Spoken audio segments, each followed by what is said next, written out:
C'est une nouvelle étape qui s'annonce dans cette affaire, malgré la liberté provisoire accordée aux 6 prévenus récemment placés sous mandat de dépôt à la maison centrale de Conakry. Le 27 avril prochain, ces inculpés dans l'affaire dite d'incitation à la violence sur la toile vont répondre aux interrogatoires des hommes en robe.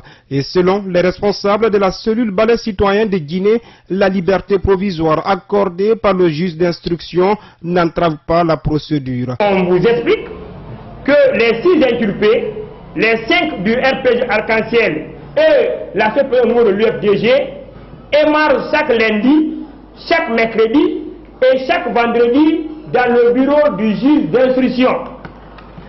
Cette liberté qui les a été offerte, c'est prévu par les dispositions des articles 235 à 252 du Code de procédure pénale, sous la demande soit de l'inculpé ou de son conseil juridique.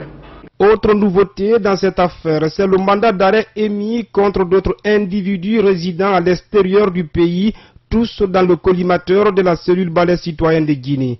L'administrateur de cette plateforme a tout de même expliqué les dispositions juridiques qui éclaircissent les conditions d'une liberté provisoire. L'article 239 stipule: le contrôle judiciaire est une mesure restrictive de liberté qui astreint l'individu à se soumettre à une ou plusieurs obligations légales définies et choisies par la juridiction d'instruction, à savoir ne pas sortir dans les limites territoriales par le juge d'instruction, ne pas s'absenter de son domicile ou de la résidence fixée par le juge d'instruction qu'aux conditions et pour des motifs déterminés par ce magistrat, ne pas se rendre à certains lieux ou se rendre que dans les lieux déterminés par le juge d'instruction.